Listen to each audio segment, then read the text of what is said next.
Mermaid Moon. Hey, what the hell was that? Wow, my mateys. What's that? We're leaving that in. Books and coffee, that's all I need. Lost in a world of fantasy. Oh, indeed. Hey pals. So this video is going to be my experience with Mermaid Marathon. Mermaid Marathon, if you don't know, is a readathon run by Bright Side Girl. I will, of course, have Maci linked in the description box below. But it is essentially a 2-week readathon, mermaid themed, although this year's iteration is mermaids versus pirates.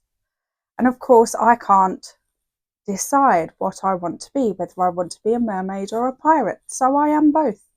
I am a mermaid pirate. And as you will see, as the video progresses, I will become more so a mermaid pirate. You will probably see other videos with me in this getup as well. I am doing a lot of readathons this month and I am attempting to film for all of them. So you will see a lot of recycled outfits. Bear with me, it's all fine. And yeah, okay, so Mermaid Marathon, it has a list of 5 prompts for mermaids and a list of 5 prompts for pirates.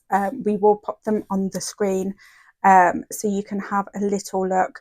But you can use, like for instance, my first book is going to be Mermaid Moon, and I think it hits 3 of the prompts, 2 from the mermaid side and 1 from the pirate side, and I'm going to count them for 3. They are stackable. You can use them. I think you can use them as many times as you like if you want to. It's 2 weeks long. There are Instagram little extra things on Instagram as well. There's a giveaway going on. There's a lot going on, but at the same time, it's a very relaxed, very fun, laid back sort of readathon that I am definitely in the mood for after Tar. I loved it every second. Well, maybe not every second of it. Most of the seconds of it I loved, but it was very intense, and I'm ready for some relaxing reading going on. So yeah, so my first read is going to be Mermaid Moon by Suzanne Coco, I want to say. And I know very little about this. This was a gift. I think I added it to my wish list because I like the cover and it's mermaids, and I think that's all I know about it. But let's read the blurb. It says, blood calls to blood, charm calls to charm. It is the way of the world. Sana is a mermaid, but she is only half Seavish.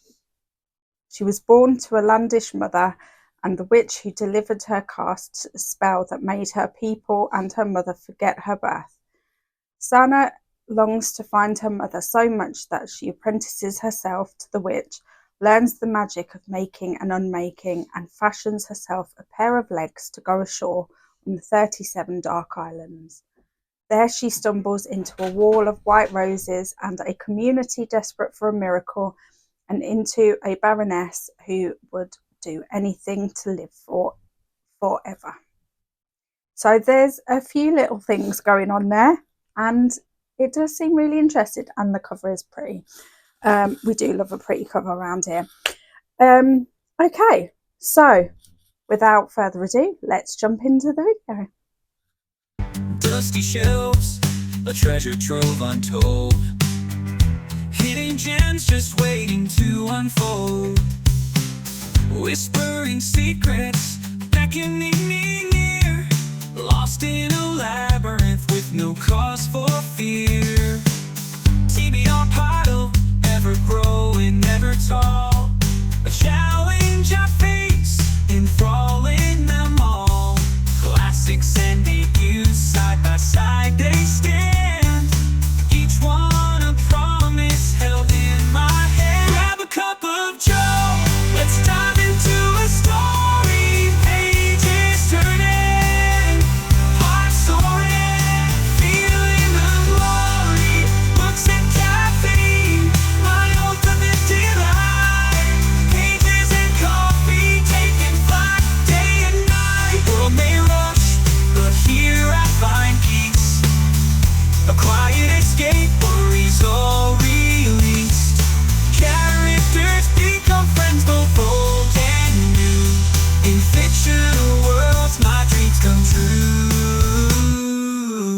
Okay.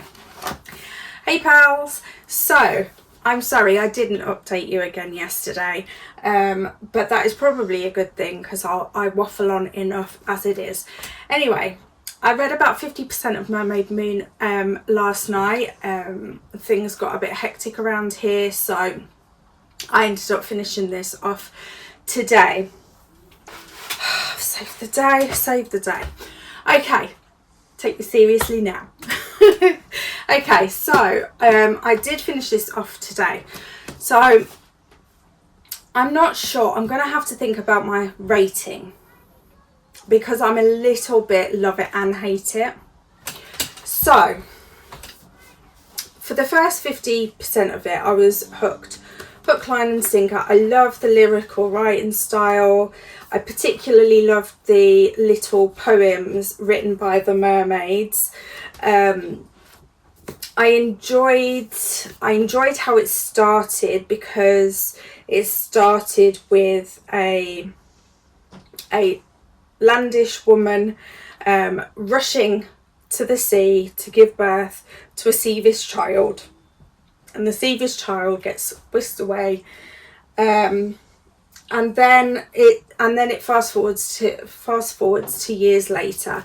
It is a little bit. I don't know if it's on purpose. Oh, well, I'm assuming it's on purpose, but it doesn't actually say that it's like a retelling or inspired by The Little Mermaid, but it kind of is, if that makes sense. It is also a YA book, which personally I do not think it should be, in terms of I would not let my young adult read this, personally, for the simple fact that little things like how you refer to a male penis should not be referred to as the eel. Yep, you heard me correctly, the eel.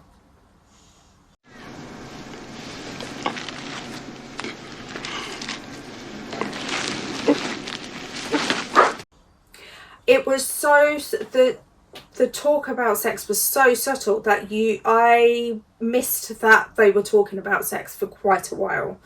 And personally, I think if you're going to talk about sex in a YA, you need to do it responsibly, and that wasn't it for me. I think, I know it's a bit of a topic that people will feel differently about.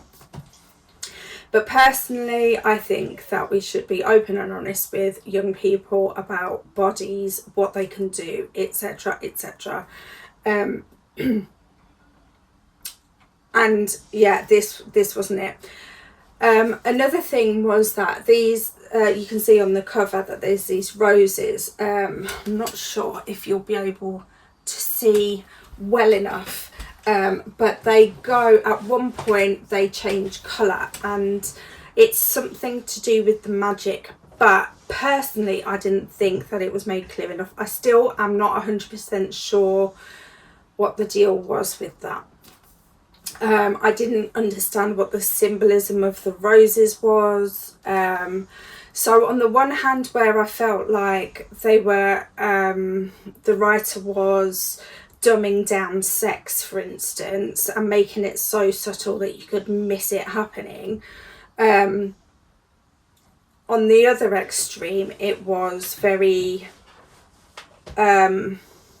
abstract in thought, which isn't always a bad thing. I'm not saying it's a bad thing, but for me it didn't hit right, and it felt very polarizing. Like I kept like swinging backwards and forwards between like, this is ridiculous, to what the hell is going on. And in between I was having like moments of like, yeah, go on, and this, that, and all these emotions that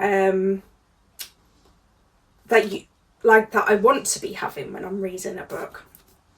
So there is quite a lot of like gender talk, and the focus is, as it often is, on male and female. Like there's no other gender options options, that implies choice, but you understand what I'm getting at. It was very, again, I feel like, I mean, when was this written?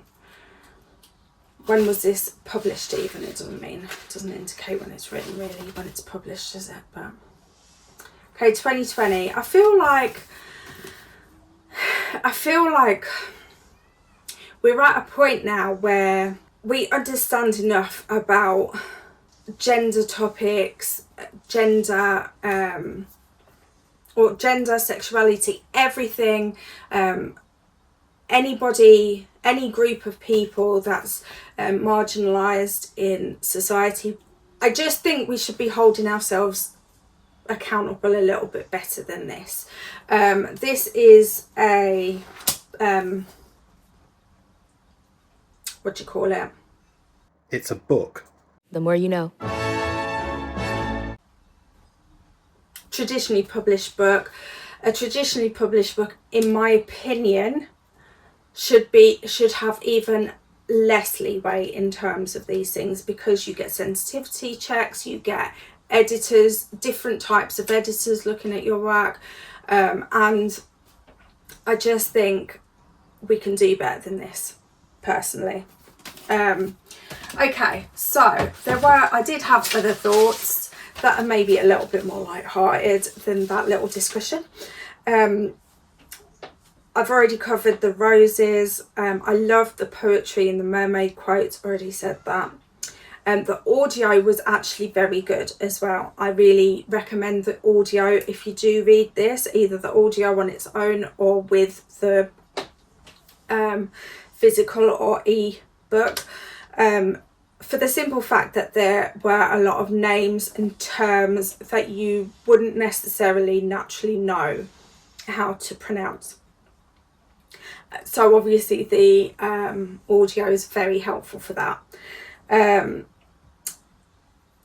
I also, there was definitely a mythology influence, but I couldn't quite pinpoint which mythology, if that makes sense. So it had like words used that I saw in A Fate Inked in Blood, for instance, which is Norse mythology, and then I also saw words that I've seen in Greek mythology, and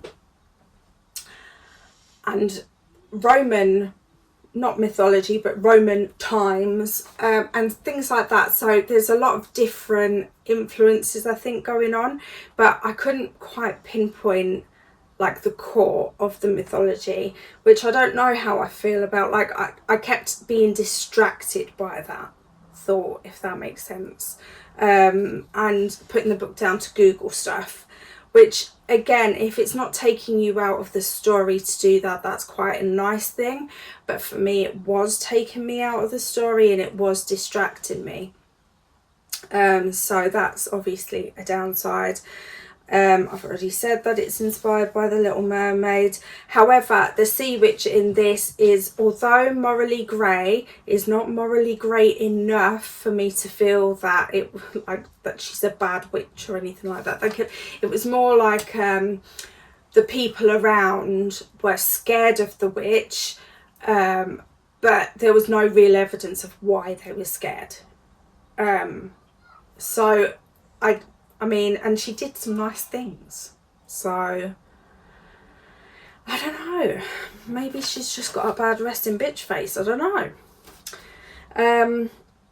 I love the writing style though, but I did find that the writing style lulled me sometimes, so I almost like was like, it felt, I think because I was listening to the audio as well, I think I found myself like stopping reading the physical book and just like going off into La La Land and not really paying attention to the words, but more the lyrical nature of the words being spoken, which I don't think really helped my understanding at all, because I wasn't listening, I wasn't paying attention.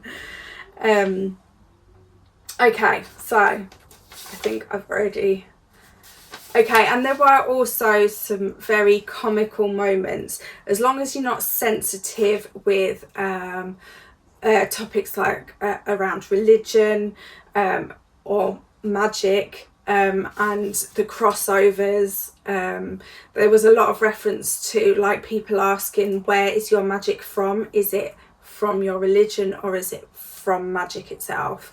And it was very like it was spoken about in a very tongue-in-cheek sort of way, and I did enjoy that element, honestly. I can't, it's a bit of a dodgy area for me, because sometimes I do feel a little bit funny with religion, when I find that a lot of times in fiction that religion is taking the mick out of it, is highlighted in a very negative sort of way. And I'm not saying that any of them negative ways don't happen or don't exist. I myself was a child brought up in Scientology, so I know firsthand that religion, that isn't a religion as far as I'm concerned, but obviously it is treated as a religion to the people that follow it.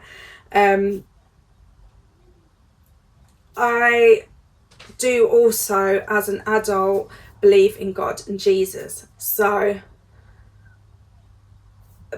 I can take offence quite sometimes a little bit easily, because I never see the other side of it. I never see the positive impacts that faith, not necessarily religion, the two things to me are different. I would like to see more of the positive effects, but again, that's a personal thing. I think a lot of people feel very differently and are quite happy to only see the negative side of these things. So that is definitely a me problem. And lastly, I do feel like it was made overly complicated. You can't have such a lyrical, whimsical writing style and then also make it very complicated, because you're gonna have people drifting in and out of consciousness effectively while reading it, and then if you're missing vital pieces of information, that's not gonna work. So again, my opinion, but that's how I feel about this book. Hopefully now you can see why I don't know how to rate this. If I have decided by the time we've edited this, we'll pop it on the screen what I decided to rate it, or it'll be on my story graph if you're at all interested. But on it personally, I prefer to hear people's thoughts about it, so I can make up my mind for myself if it's something that I think I'll be interested in or not. So there's that. So the next book I'm going to be reading, God, that was a rant, wasn't it? I don't normally rant that long about books, but not about one book in particular. Definitely needed to correct myself there. Next, I'll be reading The Hunger Games. And this book you will not get a full review of in this video, because it fits primarily for the Hunger Games, and although I'm making it work, and if you want to know my thoughts about this one, feel free to check out my Hunger Games video when that comes out. Okay, see you later. Thank you for joining me on this journey with Mermaid Marathon. I have thoroughly enjoyed it. Although that's not going to be obvious when I tell you just how many books I've read for it. One and a half books. You just saw my rant about Mermaid Moon. And the other book I have started, the Everqueen by LJ Andrews. It is the second, I can't remember if it's a duology or a trilogy actually. No, it must be a trilogy, because I'm pretty sure the next one's coming out. Anyway, it is the second in a series of some description. I'm so good at this. So yeah, I read the first book with Nikki from Hello Nikki Novels. I will link her below, obviously, for you to check out. She has a lovely channel, and she's a lovely human, so please do check Nikki's channel out. And then this book, the Everqueen, the first one was called the Everking, and now we're on the Everqueen, and this book continues the saga. So I'll tell you a little bit about the first one, because then I won't spoil anything. Shouldn't spoil anything. I hope not to spoil it. So this is about a princess who as a child connects with this prisoner that her parents have put in prison. That is the Everking's son, and they connect, and then something happens. The king, the child disappears, goes back to the Ever, and oh gosh, I really need to reread this book, don't I? Because I can't clearly remember it at all. But anyway, he ends up back in the Ever. He ends up growing up and becoming the king. But he has never forgotten the princess, and the princess has never forgotten him. And unbeknownst to them both, the princess was left an item by the now king, and she breaks it. But there's more to it than that, and I'm not doing the best job of describing it. But anyway, they come back together. It is a dark romance. It is a dark fantasy romance. So go into it with that lens, and you'll have a great time. So now I'm reading the second one, and this fits for Mermaid Marathon. I've left my book in the other room. If only I had a parrot to send to get it.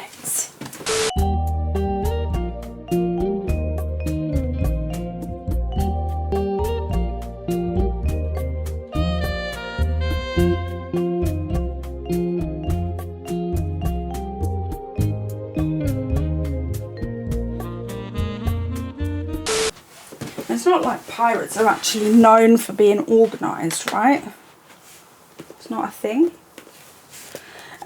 So yeah, so the Everqueen fits for 2 of the pirate prompts. It fits for set on a ship, and it fits for with a map. So I will have read, when I do finish this, I'm buddy reading the Everqueen with Nikki and with Rainy over at Rainy Blue Reads. She's very close to being monetized, people, so if you could watch a few of her videos, that would be really helpful. Again, she'll be linked in the description below. And while you're at it, why don't you just subscribe to me if you haven't already? Great. Okay, moving on. Moving on. So I will have ticked off 1, 2, 3, 4, 5 of the prompts over both the mermaid and the pirate side of the challenge, and I'm going to take it. I'm going to take that. I'm so sorry. I took on too much this month, and the thing that suffered was Mermaid Marathon, honestly, but you know, there's always next year, so we'll see what happens. Hopefully you'll have seen that we did some really fun dressing up, we did some really fun sprints, and why do I keep clapping? Anyway, that's that pretty much. Love you, bye. Bye, love you. Oh my god. Grab a cup of